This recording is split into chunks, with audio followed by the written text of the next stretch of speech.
ಇವತ್ತು ಆಫೀಸಲ್ಲಿ ಸ್ವಲ್ಪ ಹೆವಿಡೆ. ನಮ್ ಕಲಿಕೊಬ್ರು ರಿಲೀವಿಂಗ್ ಕಂಪ್ಲೀಟ್ ಮಾಡಿ ಹೊರಟಿದ್ರು. ಆಫೀಸ್ ಅಂದ್ರೆ ಕೆಲಸ ಅಷ್ಟೇ ಅಲ್ಲ, ಟ್ರೂ ಫ್ರೆಂಡ್ಸ್ ಕೂಡ ಸಿಗ್ತಾರೆ. ಸೇಮ್ ಡೆಸ್ಕ್ ಅಲ್ಲ, ಸೇಮ್ ಟೀಮ್ ಕೂಡ ಆಗಿರಲ್ಲ, ಆದ್ರೂ ಬಾಂಡ್ ಒಂಥರ ಸ್ಟ್ರಾಂಗ್ ಆಗಿಬಿಡುತ್ತೆ. ಕಾಫಿ ಬ್ರೇಕ್ ನಲ್ಲಿ ಮಾತು, ಲಂಚ್ ಟೈಮ್ ನಲ್ಲಿ ಜೋಕ್ಸ್, ವರ್ಕ್ ಪ್ರೆಷರ್ ಬಂದಾಗ ನಾನಿದ್ದೀನಿ ಅಂತ ಹೇಳೋ ಸಪೋರ್ಟ್. ನಾವು ಜಾಯ್ನಿಂಗ್ ಆಗಿ ಜಸ್ಟ್ 3 ಮಂತ್ಸ್ ಆಗಿದ್ರು ಅವ್ರು ನಮ್ ಜೊತೆಗೆ ಫ್ಯಾಮಿಲಿ ತರ ಕ್ಲೋಸ್ ಆಗಿದ್ರು.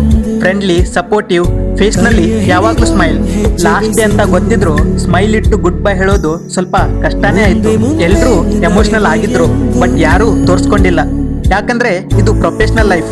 ಆಫೀಸ್ ಅಂದ್ರೆ ಪರ್ಮನೆಂಟ್ ಅಲ್ಲ, ಮೆಮೊರೀಸ್ ಮಾತ್ರ ಪರ್ಮನೆಂಟ್. ಜಾಬ್ ಚೇಂಜ್ ಆಗ್ಬಹುದು, ಪ್ಲೇಸ್ ಚೇಂಜ್ ಆಗ್ಬಹುದು, ಆದ್ರೆ ಆಫೀಸ್ ಫ್ರೆಂಡ್ ಮಾತ್ರ ಯಾವಾಗ್ಲೂ ಮನಸ್ಸಿನಲ್ಲೇ ಇರ್ತಾರೆ. ಸೊ ಹೊಸ ಪ್ಲೇಸ್, ಹೊಸ ಆಪರ್ಚುನಿಟೀಸ್, ನಿಮ್ಗೆ ಆಲ್ ದಿ ಬೆಸ್ಟ್ ಅಣ್ಣ. ಜಾಬ್ ಚೇಂಜ್ ಆದ್ರೂ ಫ್ರೆಂಡ್ಶಿಪ್ ಚೇಂಜ್ ಆಗಲ್ಲ. ಫ್ಯೂಚರ್ ನಲ್ಲಿ ಚಾನ್ಸ್ ಬಂದ್ರೆ ನಿಮ್ ಜೊತೆಗೆ ವರ್ಕ್ ಮಾಡ್ಬೇಕು ಅನ್ನೋ ವಿಶ್ ಇರತ್ತೆ. ಮಿಸ್ ಯು ಅಣ್ಣ.